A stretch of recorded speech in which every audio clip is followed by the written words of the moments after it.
ಕೊಡಗು ಧ್ವನಿ digital media, ಇದು ಕೊಡಗಿನ ನಂಬರ್ 1 ಯೂಟ್ಯೂಬ್ ಚಾನಲ್.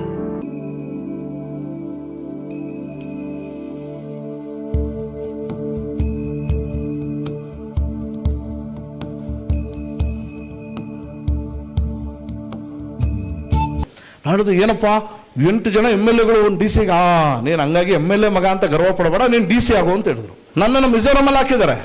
ಮಿಜೋರಾಮ್ ಎಲ್ಲಿದೆ? ಬರ್ಮಾ ಮತ್ತೆ ಬಾಂಗ್ಲಾದೇಶ ಮಧ್ಯದಲ್ಲಿ, ಅದು ಭಾರತಕ್ಕೆ ಸೇರೇ ಇಲ್ಲ. ಅದು ಅವ್ರ ಮಕ್ಕಳ ಜೊತೆ ಬೆರೆತರೆ ಮಾತ್ರ ಗೊತ್ತಿರುತ್ತಲ್ವಾ. ಈಗ ಟ್ರಾನ್ಸ್ಪೋರ್ಟ್ ಮಿನಿಸ್ಟರ್ ಆಗಿದ್ದವ್ರಿಗೆ ಬಸ್ಸಲ್ಲಿ ಓಡಾಡಿದ್ರಲ್ಲೋ, ಬಸ್ಸಲ್ಲಿ ಓಡಾಡೋ ಕಷ್ಟ ಏನು ಗೊತ್ತಾಗೋದು.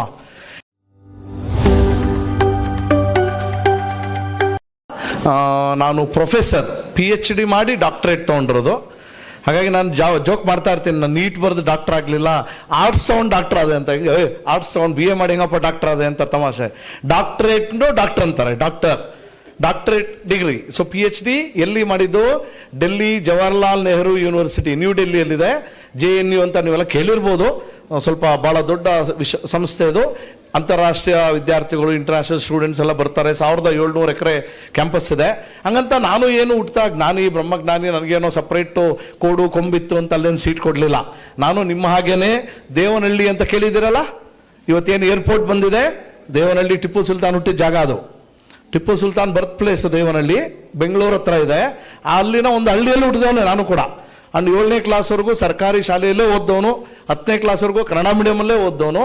ಇವತ್ತು ಅಂತಾರಾಷ್ಟ್ರೀಯ ವಿದ್ಯಮಾನಗಳ ಸಂಸ್ಥೆಯಲ್ಲಿ ನಾನು IFS ಆಫೀಸರ್ಸ್, ಏನು ಇಂಡಿಯನ್ ಫಾರಿನ್ ಸರ್ವಿಸ್ ಅಂತ ಯಾರು ಪಾಸ್ ಆಗ್ತಾರೆ, IAS IPS IFS ಎಕ್ಸಾಮ್ಗಳು, ಸಿವಿಲ್ ಸರ್ವಿಸ್ ಅಂತ ಏನು ಕರಿತೀರಿ, ಆ ಎಕ್ಸಾಮ್ಗಳಲ್ಲಿ IFS ಯಾರು ಪಾಸ್ ಆಗಿ ಬರ್ತಾರೆ ಅವ್ರಿಗೆ ನಾನು ಪಾಠ ಮಾಡ್ತೀನಿ.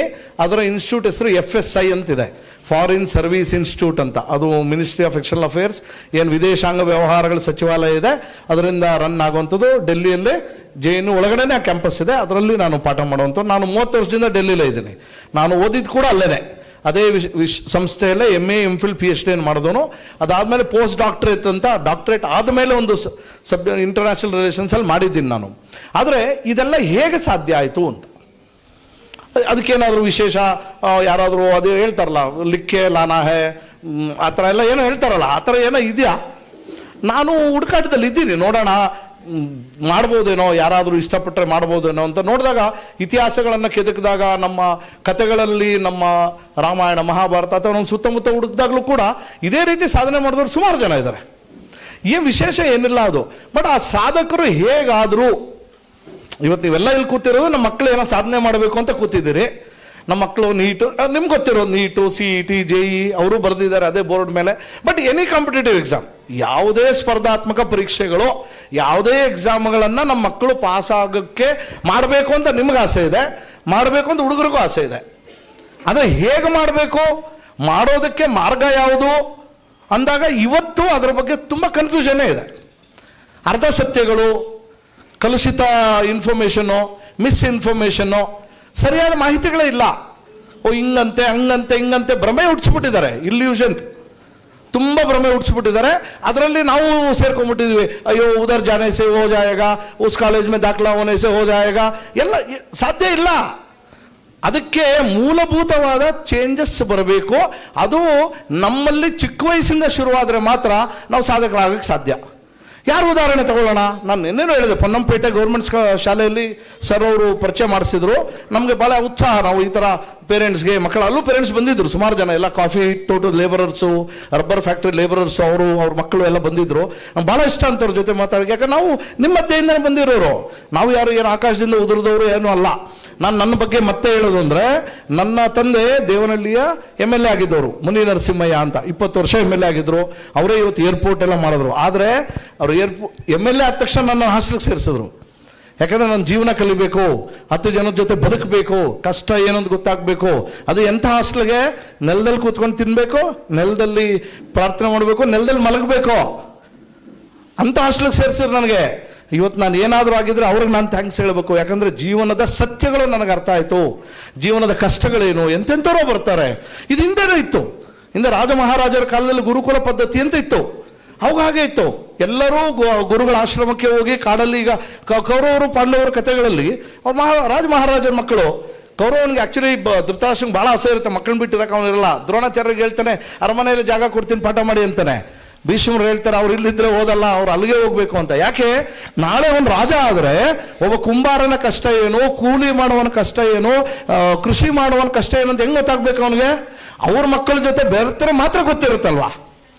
ಈಗ ಟ್ರಾನ್ಸ್ಪೋರ್ಟ್ ಮಿನಿಸ್ಟರ್ ಆಗಿದ್ದವ್ರಿಗೆ ಬಸ್ಸಲ್ಲಿ ಓಡಾಡೋರ ಕಷ್ಟ ಏನು ಗೊತ್ತಾಗೋದು? ಇದು ಸಾಲ್ವ್ ಹೆಂಗೆ ಮಾಡ್ಬಿಡ್ತಾರೆ? ಎಜುಕೇಷನ್ ಮಿನಿಸ್ಟರ್ಗೆ ನಿಜವಾಗಿ ಶಾಲೆಗಳಲ್ಲಿ ಏನು ತೊಂದರೆ ಇದೆ ಅಂತ ಆದ್ರೆ ತಾನೇ ಗೊತ್ತು ಸಾಲ್ವ್ ಮಾಡೋಕ್ಕಾಗೋದು. ಹಾಗೆ ನಮ್ಮ ತಂದೆ ನನ್ನನ್ನು ಕಳಿಸಿದ್ರು. ಹಾಗೆ ನಾನು ಓದ್ತಾ ಇದ್ದೆ. ಒಂದ್ಸರಿ ನನಗೂ ನಮ್ಮಪ್ಪ MLA ಅನ್ನೋದು ಸಾಮಾನ್ಯ ಅಲ್ಲ ಅದು. ಇವಾಗ ಗ್ರಾಮ ಪಂಚಾಯತಿಯವ್ರನ್ನ ಹಿಡಿಯೋಕ್ಕಾಗಲ್ಲ ಬಿಡಿ, ಅದು ಹಾಗೆ. ಅವೆಲ್ಲ ನಮ್ಮ ತಂದೆ MLA ಆದರು.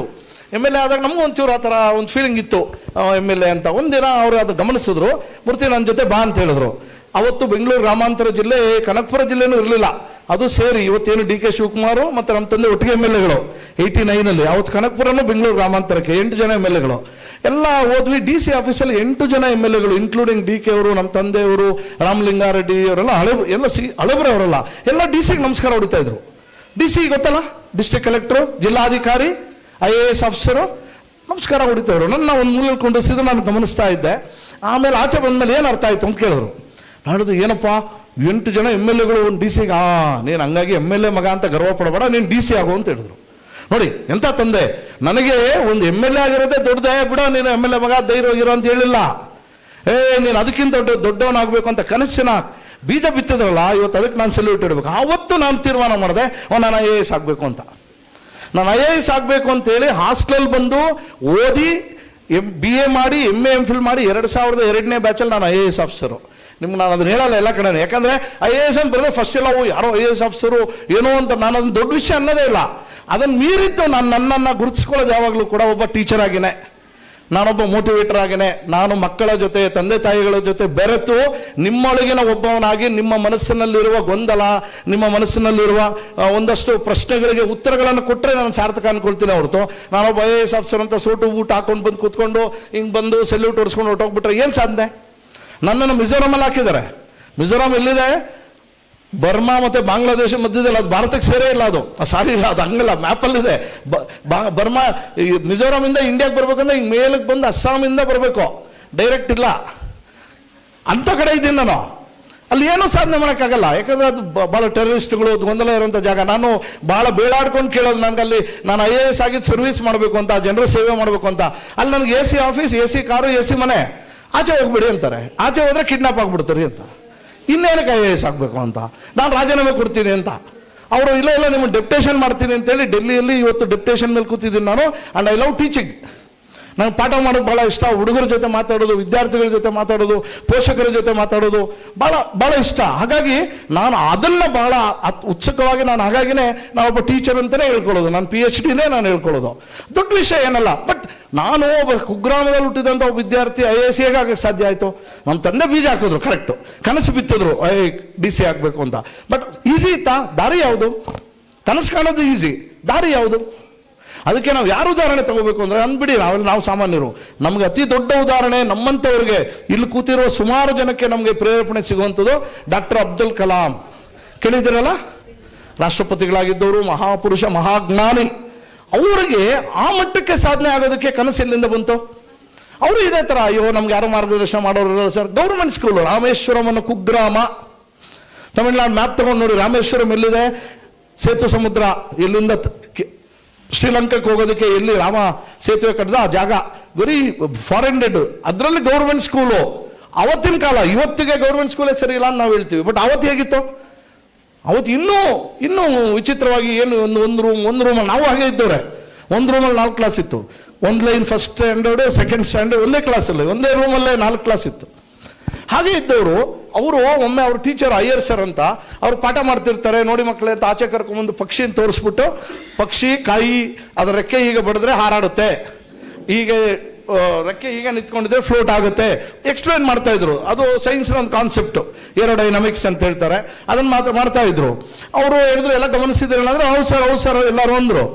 ಸರಿ, ಅಬ್ದುಲ್ ಕಲಾಂ ಅವ್ರಿಗೆ ಪ್ರಶ್ನೆ ಹುಟ್ಟಿತು ಬೇರೆ.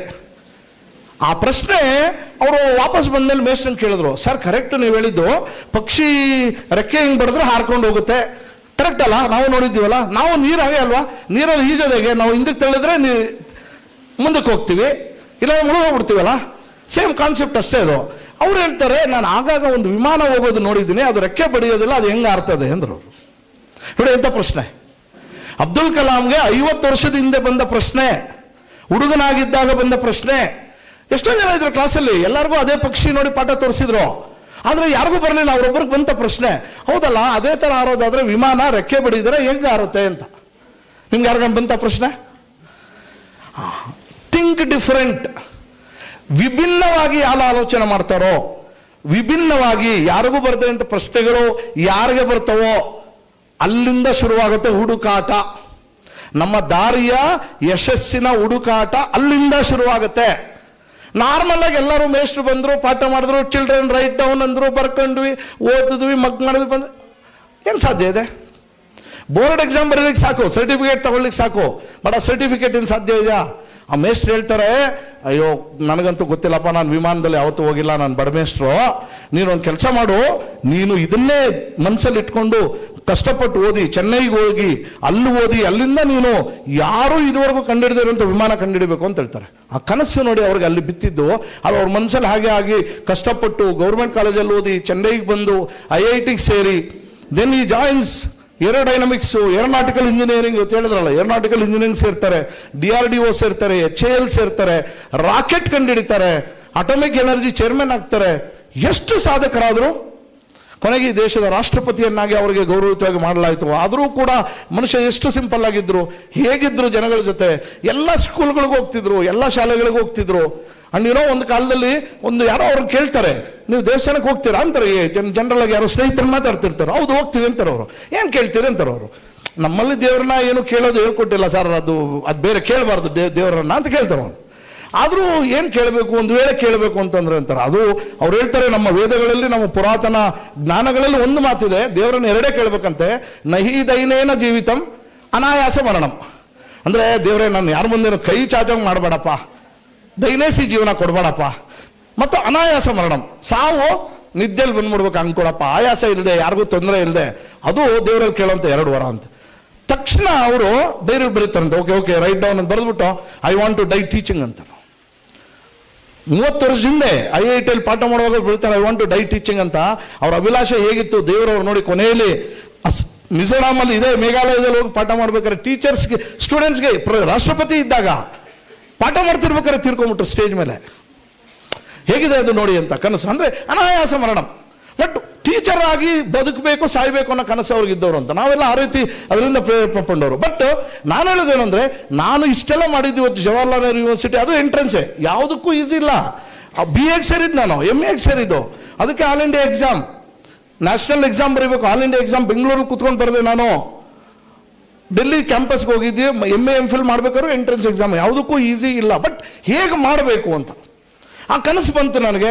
ಓದಕ್ಕೆ ಶುರು ಮಾಡಿದೆ. ಹೇಗೆ ಓದಕ್ಕೆ ಶುರು ಮಾಡಿದೆ ಅನ್ನೋದೇ ಪ್ರಶ್ನೆ. ಈಗ ನಾವು ಹಂಗೆ ಓದ್ತಾ ಇದ್ದೀವಾ? ಹಂಗೆ ಓದಿದ್ರೆ ಮಾತ್ರ ನಾವು ಅನ್ಕೊಂಡಿದ್ದು ಸಾಧನೆ ಆಗುತ್ತೆ ಅನ್ನೋಕ್ಕೆ. ಅದಕ್ಕೆ ಒಂದು ಸಣ್ಣ ಟೆಸ್ಟಿಂದ ಶುರು ಮಾಡಪ್ಪ, ಓಕೆನಾ? ನಾನು ಮಾತಾಡ್ತಾ ಅರ್ಥ ಆಗ್ತದೆ. ನಾನು ಯಾವ ದೊಡ್ಡ, ನಾನೇನು ಪೊಲೀಸ್ ಆಫೀಸರ್ ಅಲ್ಲ, ನಿಮ್ಮನ್ನು ಎನ್ಕ್ವೈರಿ ಮಾಡಕ್ಕೆ ಬಂದಿಲ್ಲ. ದಯವಿಟ್ಟು ಆ ರೀತಿ ಮುಖಗಳು ಮಾಡ್ಕೊಂಬೇಡಿ. ನಾನು ನಿಮ್ಮೊಳಗಿನ ಅಣ್ಣ ಒಬ್ಬ, ನಿಮ್ಮ ಮಗ ಅನ್ಕೊಳ್ಳಿ, ನಿಮ್ಮ ಫ್ರೆಂಡ್ ಅನ್ಕೊಳ್ಳಿ. ಭಾಳ ನನ್ನ ಜೊತೆ ಭಾಳ ಉತ್ಸಾಹದಿಂದ ಪಾಲ್ಗೊಳ್ಳಿ, ನನ್ನ ಪ್ರಶ್ನೆಗಳಿಗೆ ಉತ್ತರ ಕೊಡಿ. ನಾನು ನಿಮ್ಮ ಜೊತೆ ಸಂವಾದ ಮಾಡಕ್ಕೆ ಬಂದಿದ್ದೀನಿ, ವಾದ ಮಾಡೋಕ್ಕಾಗಲಿ, ನಿಮ್ಮ ಮೇಲೆ ನಾನೇ ಗ್ರೇಟ್ ಅಂತ ಪ್ರೂವ್ ಮಾಡೋಕ್ಕಾಗಿ ಬಂದಿರೋನಲ್ಲ. ಹಾಗಾಗಿ ದಯವಿಟ್ಟು ಎಲ್ಲರೂ ನನ್ನ ಇದರಲ್ಲಿ ಭಾಗವಹಿಸಿ ಒಂದು ಫನ್ ಪ್ರಶ್ನೆಗೆ ಶುರು ಮಾಡೋಣ. ನಾನು ಸಾಮಾನ್ಯವಾಗಿ ಕೇಳಿದಾಗ ವಿಭಿನ್ನವಾಗಿ ಆಲೋಚನೆ ಮಾಡೋದು ಹೇಗೆ ಅಂತ. ಕರೆಕ್ಟ್ ಅಲ್ಲ ಪ್ರಶ್ನೆ? ಓಕೆ, ಸ್ಟೂಡೆಂಟ್ಸ್ ಎಲ್ಲ ಇದ್ದೀರಲ್ಲ, ಪೇರೆಂಟ್ಸ್ ಹೇಳ್ಬೋದು. A ಫಾರ್ ಅಂದ್ರೆ ಏನು ಹೇಳ್ತೀವಿ ನಾವು? A ಫಾರ್ ಆಪಲ್ ಅಲ್ಲಮ್ಮ, ಕರೆಕ್ಟ್ ಅಲ್ಲ? ಅದೇ ಅಲ್ಲ, ನಮ್ಮ ಅಪ್ಪಂಗೂ ಅದು ಹೇಳ್ಕೊಟ್ಟಿದ್ದು, ನಮ್ಮ ತಾತನಿಗೂ ಅದು ಹೇಳ್ಕೊಟ್ಟಿರೋದು, ನನಗೂ ಅದು ಹೇಳ್ಕೊಟ್ಟಿರೋದು. A ಫಾರ್ ಆಪಲ್ ಹೇಳ್ತೀವಲ್ಲ. ಇಲ್ಲಿ A ಅಕ್ಷರದಿಂದ ಹೆಸರು ಎಷ್ಟು ಜನ ಇದ್ದೀರಿ students? Why didn't you say your name?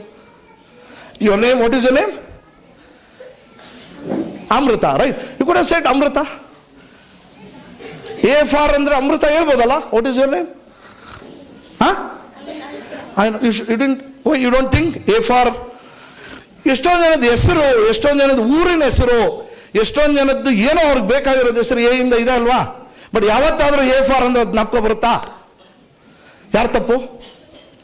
ನಿಮ್ದಲ್ಲ ಪಾಪ, ನಿಮ್ಮನ್ನ ಯಾಕೆ ನಾನು ಬೈಬೇಕು? ನಮ್ಮ ತಪ್ಪು.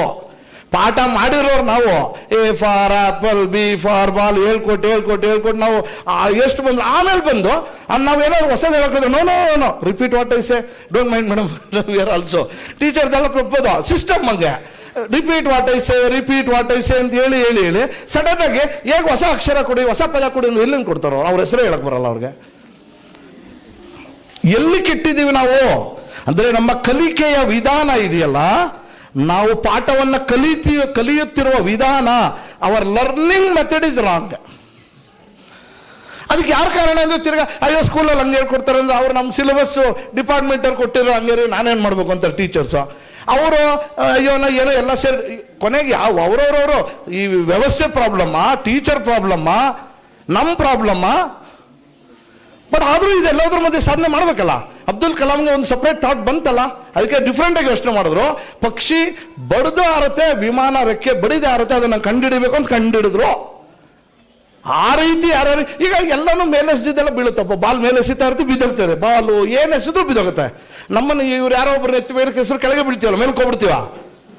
ಯಾಕೆ ಬೀಳುತ್ತೆ ಅನ್ನೋದು ಎಲ್ಲರೂ ಯಾರು ಯೋಚನೆ ಮಾಡಿರಲ್ಲ. ನ್ಯೂಟನ್ನು ಮರದ ಕೆಳಗೆ ಕೂತಿದ್ನಂತೆ, ಆಪಲ್ ಬಿತ್ತಂತೆ, ಚಕ್ ಅಂತ ಕೆಳಗೆ ಯಾಕೆ ಬಿತ್ತು ಅಂತ ಪ್ರಶ್ನೆ. ಅಷ್ಟೇ ಸಣ್ಣ ವಿಷಯ ನಮ್ಮ ಜೀವನಗಳಲ್ಲಿ ನಮ್ಮ ಸುತ್ತಮುತ್ತ ನಡೀತಾ ಇರೋದನ್ನೇ ಅಲ್ವಾ. ಅವನು ಅದನ್ನು ಪ್ರಶ್ನೆಯಾಗಿ ಹುಡುಕಕ್ಕೆ ಶುರು ಮಾಡ್ದ, ಕೆಳಗೆ ಯಾಕೆ ಬೀಳುತ್ತೆ, ಹಂಗಾರೆ ಈ ಭೂಮಿಯಲ್ಲಿ ಏನೋ ಇದೆ ಅದು ಹೇಳ್ಕೊಂತ ಇದೆ. What is it? Gravitation force ಅಂತ. ಅದಕ್ಕೊಂದು ನ್ಯೂಟನ್ ಥಿಯರಿ, ನ್ಯೂಟನ್ ಲಾ, ನೊಬೆಲ್ ಪ್ರೈಸ್ ಬರಲ್ಲೇ ಹೋಗೋದು. ಅಂದ್ರೆ ನೋಡಿ, ಹುಡುಕಾಟ ಸಣ್ಣದ್ರಿಂದ ಶುರುವಾಗಬೇಕು, ಚಿಕ್ಕದ್ರಿಂದ ಶುರುವಾಗಬೇಕು. ಬಟ್ ವಿಶೇಷವಾಗಿ ವಿಚಾರಣೆ ಮಾಡುವ ಬುದ್ಧಿವಂತಿಕೆ ಬರಬೇಕು. ಅವತ್ತು ನಾವು ಬದಲಾಗ್ತೀವಿ ಅಂತ ಹೇಳ್ತೀವಿ. ಅಲ್ಲಿ ನಮ್ಮ ಸಾಧನೆಯ ಮೊದಲನೇ ಹೆಜ್ಜೆ ಶುರುವಾಗುತ್ತೆ ಅಂತ. Students, please listen. Only if you start thinking differently, only if you start thinking different from what is taught in syllabus, you will be different. ಇಲ್ಲ ಅದೇ ನೀವು 100ರಲ್ಲೊಬ್ರು, 1000ರಲ್ಲೊಬ್ರು, 1,00,000ರೊಬ್ರು. ಬೋರ್ಡ್ ಎಕ್ಸಾಮ್ ಎಲ್ಲರೂ ಬರೀತಾರೆ. ಎಷ್ಟು ಜನ ಬರೀತಾರೆ? ಯಾರು ಪಾಸ್ ಆಗೋರು? ಆ ಕ್ವಶನ್ ಪೇಪರ್ ಅನ್ನ ಡಿಫ್ರೆಂಟ್ ಆಗೇ ಡಿಸೈನ್ ಮಾಡಿರ್ತಾರೆ. ಯಾಕಂದ್ರೆ ಎಲ್ಲರಿಗೂ ಗೊತ್ತು, ಟೆಕ್ಸ್ಟ್ ಬುಕ್ ಅಲ್ಲಿರೋದು ಎಲ್ಲರೂ ಬರೀತಾರೆ, ಡೈರೆಕ್ಟ್ ಆಗಿ ಕೊಟ್ರೆ ಎಲ್ಲರೂ ಬರೀತಾರೆ. ಯಾರು ತಮ್ಮ ವಿಚಾರಣಾ ಶಕ್ತಿ, ಆಲೋಚನಾ ಶಕ್ತಿಯನ್ನು ಬಳಸಿ ಆ ಪ್ರಶ್ನೆಯನ್ನು ಅರ್ಥ ಮಾಡಿಕೊಂಡು ಬರೀತಾರೋ ಅವ್ರಿಗೋಸ್ಕರ ಪ್ರಶ್ನೆ ಡಿಸೈನ್ ಮಾಡುತ್ತೆ. ಅದು ಆಯಾ ಸ್ಟೇಜಿಗೆ ತಕ್ಕಂಗೆ ಹೋಗುತ್ತೆ. 6th ಆ ಲೆವೆಲ್ಗೆ, 7th ಆ ಲೆವೆಲ್ಗೆ, 10th ಆ ಲೆವೆಲ್ಗೆ, 12th ಆ ಲೆವೆಲ್ಗೆ. ಅದಾದ್ಮೇಲೆ ಎಂಟ್ರೆನ್ಸ್ ಎಕ್ಸಾಮ್ಗಳು, IAS ಎಕ್ಸಾಮ್ ಈಸಿ ಅನ್ಕೊಂಡಿದ್ದೀರಾ? ಇವತ್ತು ಅದಕ್ಕೆ IAS ಎಕ್ಸಾಮ್ ಬಗ್ಗೆ ಏನು ಮಾತಾಡ್ತಾರೆ, ಏನೇನೋ ಕಥೆಗಳಿದೆ ಅದ್ರ ಬಗ್ಗೆ ಎಲ್ಲ. ಬಹಳ ವಿಚಿತ್ರವಾದ ಕಥೆ ನಾನು ಕೇಳ್ತಿರ್ತೀನಿ. ಹಿಂಗಂತೆ ಸರ್, ಹೌದೇ ಸರ್, ಹಂಗಂತೆ ಸರ್, ಏನೇನೋ ಅಂತ ಹೇಳ್ತಿರ್ತಾರೆ. ಇರಲಿ, ಅವೆಲ್ಲ ಇರ್ಬೋದೇನೋ ಲೆಕ್ಕಾಚಾರಗಳು. ಅವ್ರವ್ರ ಲೆಕ್ಕ. ಇಂಟರ್ವ್ಯೂಗೆ ಹೋಗಿ ಬಂದವ್ರಿಗೆ ಯಾರು ಏನು ಹೇಳೋದಿಲ್ಲ. ಇಂಟರ್ವ್ಯೂಲ್ ಏನು ಕೇಳ್ತಾರೆ ಅನ್ನೋ ಲೆಕ್ಕ. IAS exam it most toughest exam. ಆದರೆ ನಿಜವಾಗಿ ಮನಸ್ಸು ಮಾಡಿದ್ರೆ ಗ್ರಾಮೀಣ ಭಾಗದಲ್ಲಿದ್ದವರು ಸಾಧನೆ ಮಾಡಿದ್ದಾರೆ. ನನ್ನ ಕ್ಲಾಸ್ಮೇಟ್ಸ್ ಇದ್ದಾರೆ, ಯಾವ ಕೋಚಿಂಗಿಗೂ ಹೋಗದೆ, ಯಾವ ಇದಕ್ಕೂ ಹೋಗದೆ ಕಷ್ಟ. ಆದರೆ ಅದಕ್ಕೆ ದಾರಿ ಸುಮ್ಮನೆ ಬರಲ್ಲ. ಅದನ್ನೇ ಅಬ್ದುಲ್ ಕಲಾಂ ಅವರು ತಮ್ಮ ಪುಸ್ತಕದಲ್ಲಿ ಬರೀತಾರೆ. ಕನಸು ಕಾಣಿ. ಯಾವ ಕನಸು? ನಾವು ನಿದ್ದೆ ಮಾಡಿ ಕೂತ್ಕೊಂಡ ತಕ್ಷಣ ಹೀರೋಯಿನ್ ಆದಂಗೆ, ಒಳ್ಳೆ ಬಟ್ಟೆ ಹಾಕೊಂಡು, ಲಿಪ್ಸ್ಟಿಕ್ ಹಾಕೊಂಡಂಗೆ, ಅದು ಕನಸು. ಇಲ್ಲಿ ಇವರು ಹುಡುಗರು ನಾನು ಕ್ರಿಕೆಟರ್ ಆಗ್ಬಿಟ್ಟೆ, ಫುಟ್ಬಾಲ್ FIFA ವರ್ಲ್ಡ್ ಕಪ್ ನಡೀತಾ ಇದೆ, ನಾನು ರೊನಾಲ್ಡೋ, ನಾನು ಮೆಸ್ಸಿ, ಕನಸು ಬಂದ್ಬಿಡುತ್ತೆ. ನಾನು ಬೆಳಿಗ್ಗೆ ಗೋಲ್ ಅಂತ ಎದ್ಬಿಡ್ತೀವಿ ನಿದ್ದೆಲೆ. ಅದು ಕನಸ ಆಗತ್ತಾ? ಅದರಿಂದ ಅದು ಭ್ರಮೆ. ನಿದ್ದೆಯಲ್ಲಿ ಬರುವುದು ಭ್ರಮೆ. ಕನಸು ಯಾವುದು ಅಂದ್ರೆ ನಿದ್ದೆ ಮಾಡಕ್ಕೆ ಬಿಡದೆ ಇರೋದು ಕನಸು. ಅದನ್ನ ಅಬ್ದುಲ್ ಕಲಾಂ ಅವರು ಹೇಳಿದ್ರು, dream is one which will not allow you to sleep ಅಂತ. ಆ ತರ ಕನಸು ಕಟ್ಕೋಬೇಕು. ಈ ಪ್ರತಿದಿನ ಅದ್ರ ಬಗ್ಗೆ ಚಿಂತೆ ಮಾಡೋಕೆ, ನಾನು IAS ಆಗ್ಬೇಕು. ಅದೇ ಹೇಳ್ತಾರಲ್ಲ, eat cricket, sleep cricket, drink cricket ತರ, ಈಟ್ ಫುಟ್ಬಾಲ್, ಡ್ರಿಂಕ್ ಫುಟ್ಬಾಲ್. ಇವಾಗ ಅದೇ ತರ eat NEET, drink NEET, sleep NEET. ಅವಾಗ ಡಾಕ್ಟ್ರು ಕನಸು ಕಾಣ್ಬೇಕು. ಹಿಂಗೆ ಕೂತ್ಕೊಂಡು ನಾನು 5 ವರ್ಷ ಆದ್ಮೇಲೆ ವೈಟ್ ಕೋಟ್ ಹಾಕೊಂಡು ಸ್ಟೆಥೋಸ್ಕೋಪ್ ಹಾಕಿ ಇಟ್ಕೊಂಡ್ರೆ ಹೆಂಗ್ ಕಾಣಿಸ್ತೀನಿ? ಕನಸು ಬರ್ಬೇಕು ಫಸ್ಟ್. ಅದು ಯಾವಾಗ ಬಂದೆ? 12th ಅಲ್ಲಿ ಬಂದ್ಬಿಟ್ರೆ ಆಗತ್ತಾ? ಆಗಲ್ಲ. ಅದಕ್ಕೆ ಬಹಳ ದೊಡ್ಡ ದಾರಿ ಇದೆ. ದೊಡ್ಡ ದಾರಿ ಶ್ರಮಿಸಬೇಕು. ಯಾವ ಸಾಧನೆಯೂ ಚಿಕ್ಕದಲ್ಲ, ಈಸಿಯಾಗಿ ಬರಲ್ಲ. ಅದಕ್ಕೊಂದು ಟ್ಯಾಗ್ಲೈನ್ ಇದೆ, ವಿದ್ಯಾರ್ಥಿಗಳು ಬರ್ಕೋಬೇಕು. I last some of them to write you down. Success is sweet but its secret is sweat. Success is sweet but its secret is sweat. ಸ್ವೀಟ್ಗೂ ಸ್ವೆಟ್ಗೂ ಒಂದೇ ಅಕ್ಷರ ಸ್ಪೆಲ್ಲಿಂಗ್ ವ್ಯತ್ಯಾಸ ಇರೋದು. ಅಂದ್ರೆ ಸಾಧನೆ ಯಾವುದೇ ಯಶಸ್ಸು ಬಹಳ ಸಿಹಿಯಾಗಿರ್ತದೆ. ಜನ ಹಾರಾಕ್ತಾರೆ, ಚಪ್ಪಾಳೆ ಹೊಡಿತಾರೆ, ವಾ ವಾ ವಾ ವಾ ಅಂತಾರೆ. ನಾವು ಎಲ್ಲೋದ್ರು ಸಾರ್ IAS ಸಾರ್ ಅಂತಾರೆ. ಅಲ್ಲ, ಅದ್ರ ಹಿಂದೆ ನಮಗ್ ಗೊತ್ತಿದೆ ಎಷ್ಟು ಬೆವರಿಸಿದೀವಿ. ಸ್ವೆಟ್, ಶ್ರಮ, ಅದಿಲ್ಲದೆ ಯಾವ ಸಾಧನೆಯೂ ಸಾಧ್ಯ ಇಲ್ಲ. ಆದ್ರೆ ಸರ್ ನಾವು ಏನ್ ಮಾಡೋದು ಸರ್, 18 ಗಂಟೆ ಪುಸ್ತಕ ಇಟ್ಕೊಂಡು ಓದ್ತಾ ಇದ್ದೀನಿ ಸರ್, ಏನೋ ತಲೆ, ಅದು ಶ್ರಮನ? ಅದು ಅಲ್ಲ, ಪ್ಲಾನ್ಡ್ ಎಫರ್ಟ್ ಬೇಕು ಸರ್. ಅದು ಹೇಳಿದಲ್ಲ 3: ಕನ್ಸಿಸ್ಟೆನ್ಸಿ, ಫೋಕಸ್ ಅಂಡ್ ಡಿಸಿಪ್ಲಿನ್. ಈ 3ರ ಸಮ್ಮಿಳಿತ ಆಗಂತ ನಾನು ಎಕ್ಸ್ಪ್ಲೈನ್ ಮಾಡ್ತೀನಿ. ಅದಕ್ಕೆ ಇನ್ನೊಂದು ಸಣ್ಣ ಪರೀಕ್ಷೆ ಮಾಡೋಣ. ಕೆನ್ ಯು ಪ್ಲೀಸ್ ನೋಡೋಣ, ಇಲ್ಲಿರೋರು ಯಾರಾದರೂ ಇದಕ್ಕೆ ಒಂದು ಉತ್ತರ ಕೊಡಿ ನೋಡೋಣ. ಒಂದು ಸಣ್ಣ ನಮ್ಮ ಥಿಂಕಿಂಗ್ ಹೇಗಿದೆ, ನಮ್ಮ ಆಲೋಚನಾ ಕ್ರಮ ಹೇಗಿದೆ, ನಾವು ಸಾಧನೆ ಹಾದಿಯಲ್ಲಿ ಇದೀವ ಅಂತ. Can you lift sir? ದಕ್ಷ ಬರಬರ್ ಇರಿ ಸರ್ ಬೋರ್ಡ್ ತೆಗಿಬೋದಾ? Okay, come here hold it sir. ಇಲ್ಲಿ it is a parking lot, ಇದು ಪಾರ್ಕಿಂಗ್ ಝೋನು. ನಂಬರ್ಸ್ ಹಾಕಿದ್ದಾರೆ. ಈ ಗಾಡಿ ಯಾವ ಪಾರ್ಕಿಂಗ್ ನಂಬರಲ್ಲಿ ನಿಂತಿದೆ ಹೇಳಿ ಸರ್. ಎನಿಬಡಿ? ಫಸ್ಟ್ ಸ್ಟೂಡೆಂಟ್ಸ್, ಪೇರೆಂಟ್ಸ್ಗೆ ಉತ್ತರ ಗೊತ್ತಿದ್ರೆ ಸುಮ್ಮನೆ.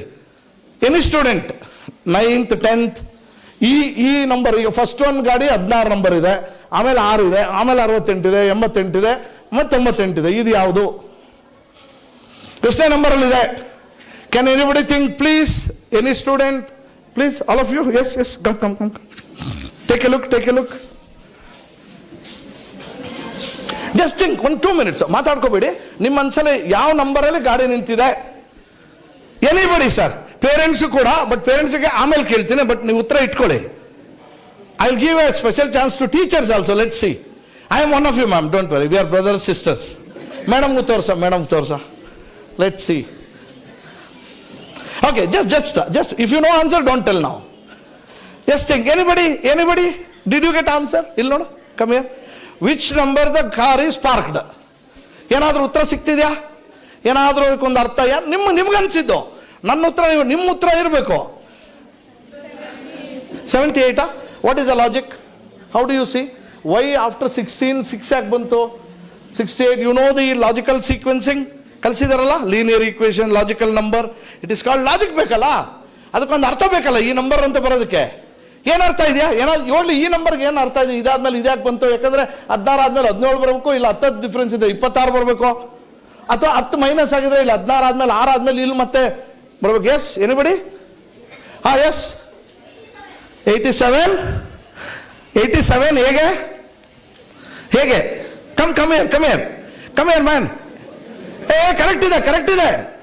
ಕರೆಕ್ಟ್ ಇದೆ ಬರಲಿ. Yes. Is anybody able to answer? ಇಲ್ಲ ಅಲ್ವಾ? ಗೊತ್ತಾಗ್ತಾ ಇಲ್ಲ ಅಲ್ವಾ? ಉಲ್ಟಾ ಮಾಡು. ಜಸ್ಟ್ ಥಿಂಕ್ ಡಿಫರೆಂಟ್ ಅಷ್ಟೇ. ಈಗ ಹೇಳಿ ನಂಬರು. ಎತ್ತು ಮೇಲೆ ಎಷ್ಟೇ ನಂಬರು? ಇಲ್ಲಿ ತೋರಿಸು. ಎಲ್ಲರೂ ಗೊತ್ತಾಯ್ತಾ? ಏನಂದ್ರೆ ಅಷ್ಟೇ. ಸತ್ಯ ನಾವು ನೋಡಿದ್ದೇ ಅಲ್ಲ, ಅದ್ರ ಉಲ್ಟಾನೂ ಇರಬಹುದು. ಆ ಮನಸ್ಸು ಯಾರಿಗೆ ಬರ್ತದೆ, ವಿಶೇಷವಾಗಿ ಆಲೋಚನೆ ಹಿಂಗೂ ಇರ್ಬೋದಲ್ಲ. ಯಾಕಂದ್ರೆ ಏನೇನೋ ಮಾಡಿದ್ವಿ, ನಂಬರ್ ಸಿಗ್ತಾ ಇಲ್ಲ, ಒಂಚೂರು ಹಿಂಗ್ ಉಲ್ಟಾ ನೋಡೋಣ ಅಂತ ಯಾರೋ ಯೋಚನೆ ಮಾಡಿದ ಅವನು. Come here man, I want to give a gift, come here. But ಹೇಗೆ, ಯಾರೋ ಹೇಳ್ಕೊಟ್ರೆ ಇಲ್ಲ ನೀನು ಯೋಚನೆ ಮಾಡೋದು ಹೇಳ್ಬೇಕು ನನಗೆ. ಯು ಅಂಡರ್ಸ್ಟುಡ್ ನಾವು? ನೋಡಿ, ಇದು ನಂಬರು ಹೌದಾ? 86, 87, 88, 89, 90 ಕರೆಕ್ಟಾ? ಬಟ್ ಅದು ಉಲ್ಟಾ ಕೊಟ್ಟಿದ್ರು. ನಿಮ್ಗೆ ಏನು ಸ್ಪೆಷಲ್ ಗೊತ್ತಾ? ಇದ್ರ ಸ್ಪೆಷಲ್ ಇದು ಹಾಂಗ್ಕಾಂಗ್ ನಲ್ಲಿ LKG ಎಂಟ್ರೆನ್ಸ್ ಅಲ್ಲಿ ಕೊಟ್ಟಿರೋ ಕ್ವಶನ್. LKG ಎಂಟ್ರೆನ್ಸ್ ಅಲ್ಲಿ ಕೊಟ್ಟಿರೋ ಕ್ವಶನ್ ಹಾಂಗ್ಕಾಂಗ್ ಅಲ್ಲಿ. ಅಂದ್ರೆ ಅವರ ವಿದ್ಯಾಭ್ಯಾಸದ ಮಟ್ಟ ಹೇಗಿದೆ ಅಂದ್ರೆ, ವಾಟ್ ಇಟ್ ಇಸ್ ಟೆಲ್ಲಿಂಗ್, ಬುದ್ಧಿವಂತಿ ಪರೀಕ್ಷೆ ಅಲ್ಲ. ನೀನು ಏನಾದ್ರೂ ಡಿಫ್ರೆಂಟ್ ಆಗಿ ಯೋಚನೆ ಮಾಡ್ಬೋದಾ ಅಂತ. ಇದ್ದಂಗೆ ಅಲ್ಲದೆ ಇನ್ನೊಂದು ರೀತಿ, ಹಿಂಗಾದ್ರೆ ಹೆಂಗೆ? ಹೌದಲ್ಲ? ತಾರೆ ಜಮೀನ್ ಪರ್ ಮೂವಿ ನೋಡಿದಿರಲ್ಲ, ಅಕ್ಷಯ್ ಅಮೀರ್ ಖಾನ್ದು. ಸೋಚೋ ಕ್ಯಾ ಹೈ ಪೇಡ್ ಹೈ ಕೋಯಿ ಕಡಾ ಹೈ ಚಾದರ್ ಉಡ್ಕೆ. ಯಾಕಾಗಲ್ಲ? ನಾವೀಗ ಮೋಡ ನೋಡ್ತೀವಿ, ಒಬ್ರಿಗೆ ಅದ್ರ ಕರ್ನಾಟಕ ಕಾಣಿಸುತ್ತೆ, ಬಾಬಾ ಕಾಣಿಸ್ತಾರೆ, ಅಲ್ಲ ಏನ್ ಬೇಕಾದ್ರೂ ಕಾಣಿಸ್ಬೋದಲ್ಲ. ನಾವು ನೋಡ್ದಂಗಿದೆ ಅಲ್ಲ.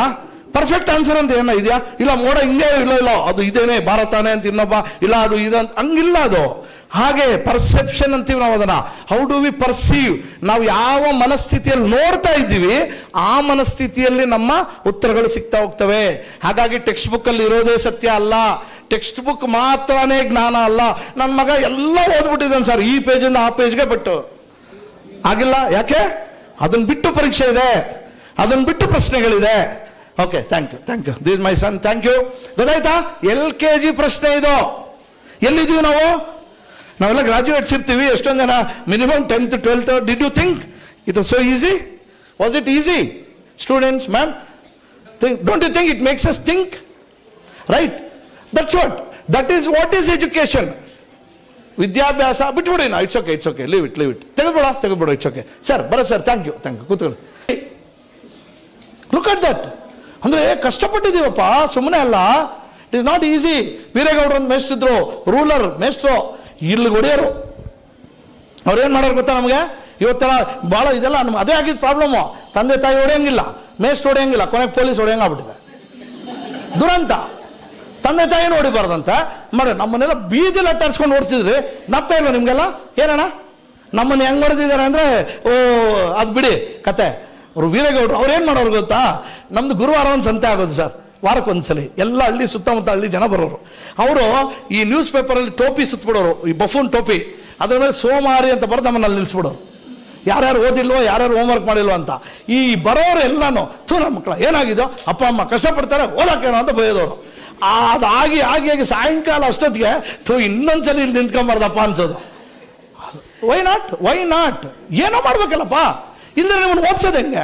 ಮಕ್ಕಳೇ ಕೂತ್ಕೊಳ್ಳಿ ಓದಿ ಅಂದ್ರೆ ಓದ್ತೀವಾ? ನಾವೆಲ್ಲ ಇನ್ನೂ ಮನುಷ್ಯರಾಗಿಲ್ಲ ಅಲ್ವಾ? ಬಾಲ ಇಲ್ಲದ ಕೋತಿಗಳೇ. ಹಿಂಗ್ ಬಿಟ್ರೆ ಹೆಂಗಿರ್ತೀವಿ? ಮೇಸ್ಟ್ ಇಲ್ಲ ಬಾರೋ, ಮೇಡಮ್ ಇಲ್ಲ ಬಾರೋ, ಇನ್ನ ಕೋತಿಗಳೇ.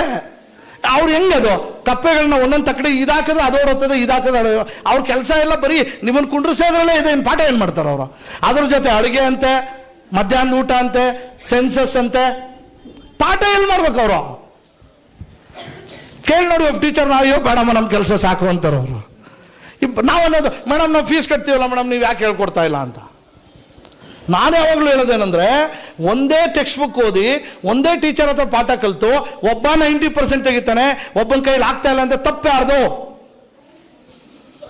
ಏನೋ ಇರ್ಬೇಕಲ್ಲ ಆ ವಿಶೇಷ. ತಿಳ್ಕೊಳ್ಳಿ ಅವನ ಹತ್ರ, ನೀನು ಹೆಂಗೆ ಅರ್ಥ ಆಗ್ತಾ ಇದೆ ಅಂತ. That is a word. ಅದಕ್ಕೆ ಕೊನೆಯದು, ಐ ವಿಲ್ ಟೇಕ್ 5 more. ಸಾರಿ, ನಂದು ಮೈಕ್ ಸಿಕ್ಕರೆ ಬಿಡಲ್ಲ ನಾವು ಹಾಗೆ, ಯಾಕಂದ್ರೆ ಎಷ್ಟೋ ಹೇಳೋದಿದೆ.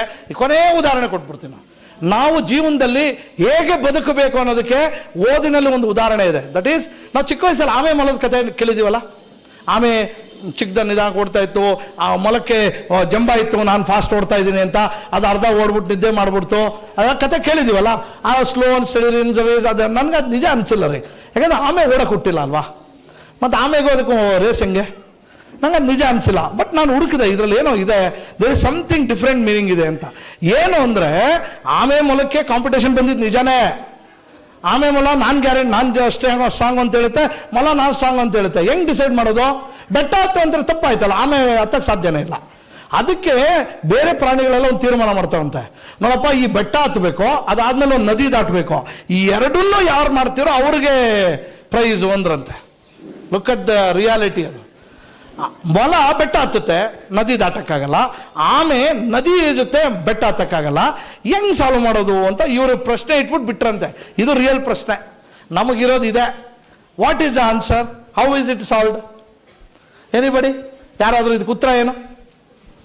ಹೇಗೆ ಸಾಲ್ವ್ ಮಾಡ್ತಾವ ಅವೆರಡನ್ನೇ ಬಿಟ್ಟರು. ಪರೀಕ್ಷೆ ಏನೋ, ಬೆಟ್ಟ ಹತ್ತಿ ನದಿ ದಾಟಿದ್ರೆ ಪ್ರೈಸು ಅಂತ. ನಿಮ್ಮಿಬ್ಬರಲ್ಲಿ ಯಾರು ಸ್ಟ್ರಾಂಗ್ ಪ್ರೂವ್ ಆಗ್ಬೇಕಾದ್ರೆ ಇದು ಮಾಡಿ ಅಂತಾರೆ. ಇವು ಯೋಚನೆ ಮಾಡೋದು, ಮೊಲ ಅಂತೂ ನಾನು ಬೆಟ್ಟ ಹತ್ತೀನಿ, ನದಿ ಆಗಲ್ಲ, ಕೂತ್ಕಂತು. ಇದು ನಾನು ಬೆಟ್ಟ ಹತ್ತಕ್ಕಾಗಲ್ಲ, ನದಿ ಇಷ್ಟೇನೆ ಕೂತ್ಕಂತು. ಸ್ವಲ್ಪ ಹೊತ್ತು ಆದ್ಮೇಲೆ ಬಂದು 2 ಹತ್ರಕ್ಕೆ ಬಂದು, ಅಲ್ಲ ಕಣೋ ಕರೆಕ್ಟು, ಕೆಲಸ ಮಾಡೋ, ನೀನು ಬೆಟ್ಟ ಹತ್ತೀಯ, ನಾನು ನಿನ್ನ ಬೆನ್ನ ಮೇಲೆ ಕೂತ್ಕೊಂತೀನಿ, ನಾನು ಬೆಟ್ಟ ಹತ್ಸು. ನಾನು ನದಿ ದಾಟ್ತೀನಿ, ನೀನು ನನ್ನ ಬೆನ್ನ ಮೇಲೆ ಕೂತ್ಕೊಂಡು ನದಿ ದಾಟ್ತೀನಿ, ಇಬ್ರು ವಿನ್. ಇದು ಚಪ್ಪಾಳೆ ಬರ್ಬೇಕು. ಆಕ್ಚುಲಿ ಇದು ನಮ್ಮ ಬದುಕಿನ ಸೂತ್ರ ಆಗಬೇಕು. ಮ್ಯಾಥ್ಸ್ ಅಲ್ಲಿ ಒಬ್ಬ ಸ್ಟ್ರಾಂಗ್ ಇರ್ತಾನೆ, ಫಿಸಿಕ್ಸ್ ಅಲ್ಲಿ ಒಬ್ಬ ಸ್ಟ್ರಾಂಗ್ ಇರ್ತಾರೆ, ಸೈನ್ಸ್ ಅಲ್ಲಿ ಒಬ್ಬ ಸ್ಟ್ರಾಂಗ್ ಇರ್ತಾರೆ. ನೀವು complementary. Education is not competition. ಈ ಭಾವನೆಯಿಂದ ಆಚೆ ಬನ್ನಿ. ಎಜುಕೇಶನ್, ನಾವು ಕಾಂಪಿಟೇಷನ್, ಎಕ್ಸಾಮ್ ತಯಾರಾಗಬೇಕು, ನಮ್ಮ ಮಧ್ಯೆ ಕಾಂಪಿಟೇಷನ್ ಇರಬಾರ್ದು. We have to learn complementary.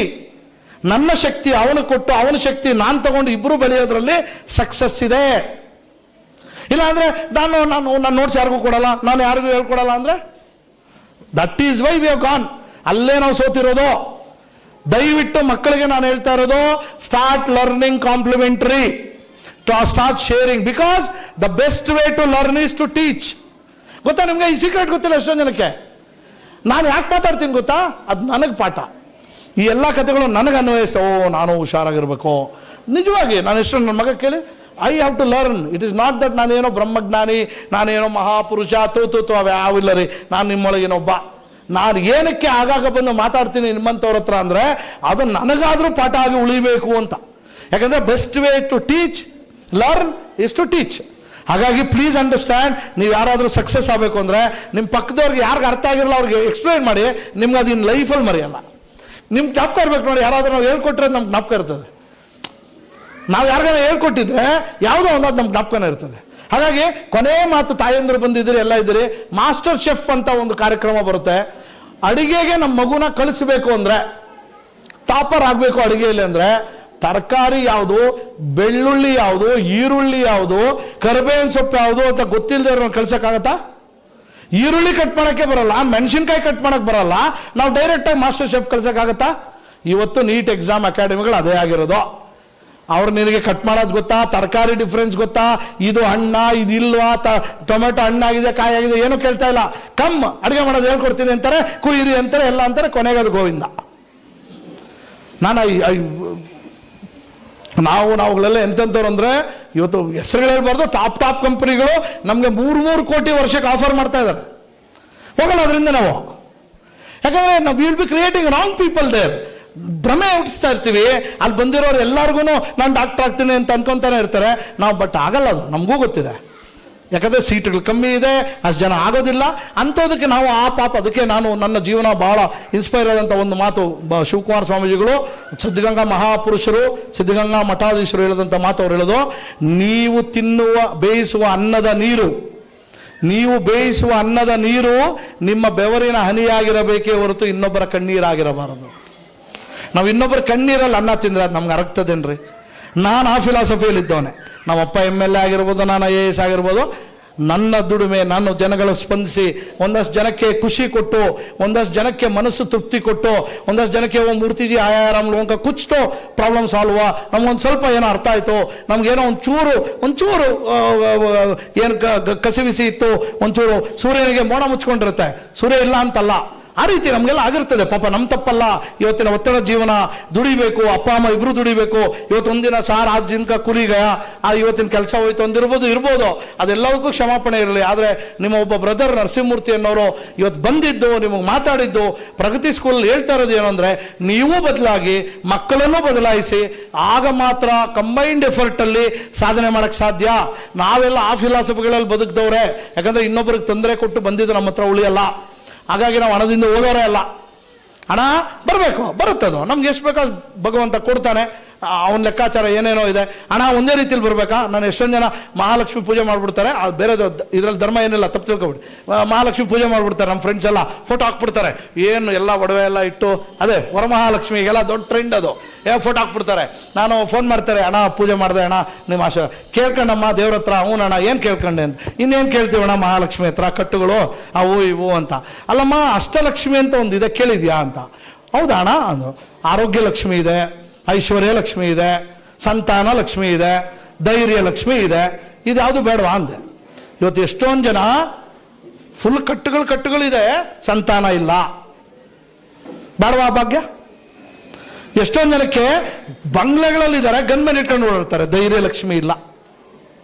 ನಾವು ಫ್ರೀ, ಎಲ್ಲನ ಬಿಡಿ, ನಿಮ್ಮ ಮನೆ ಕರೆಯಲ್ಲಿ ಊಟಕ್ಕೆ ಬರ್ತೀವಿ, ಖುಷಿಯಾಗಿರ್ತೀವಿ. ಹಮ್ಮ ಅಪ್ ಮೇಸೆ ಏಕ್ ಹೈ, ನಿಮ್ಮೊಳಗಿನ ಒಬ್ಬ ಬ್ರದರೇ.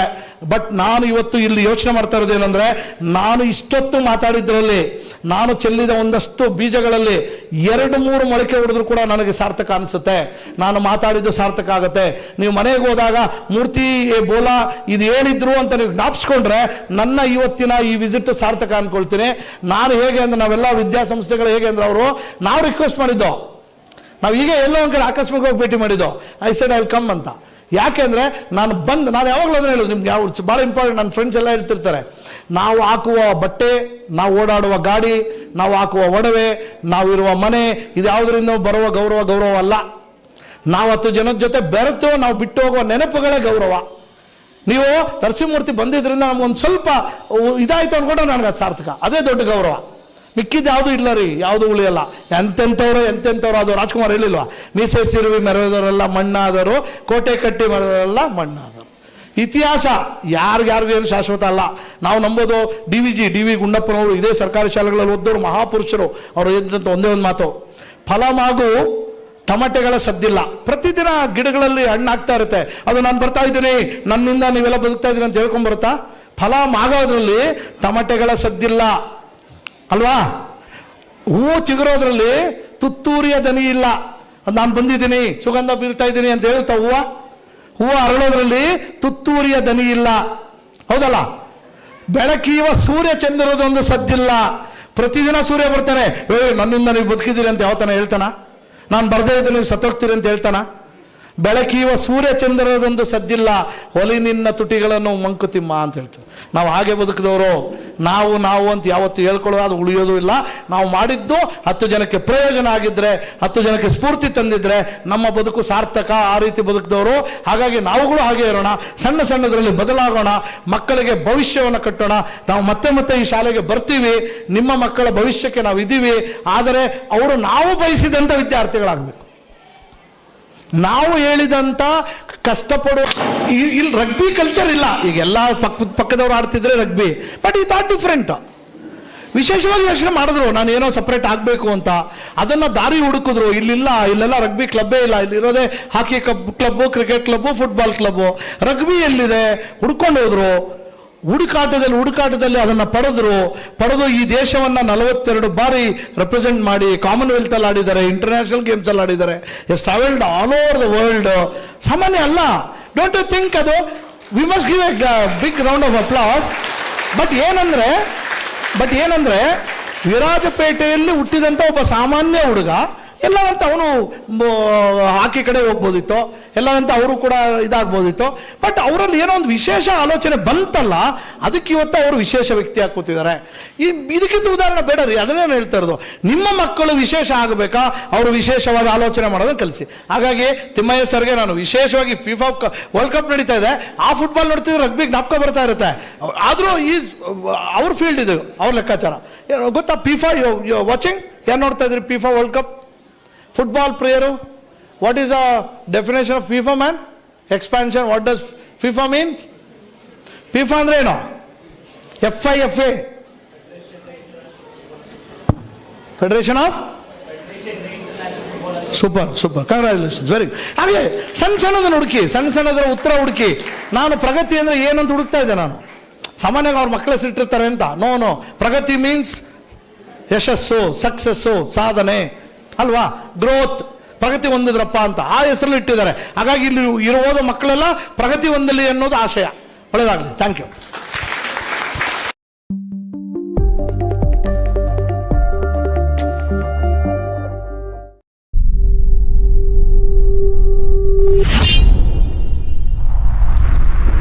ಕೊಡಗು ಧ್ವನಿ ಡಿಜಿಟಲ್ ಮೀಡಿಯಾ, ಇದು ಕೊಡಗಿನ ನಂಬರ್ 1 ಯೂಟ್ಯೂಬ್ ಚಾನಲ್.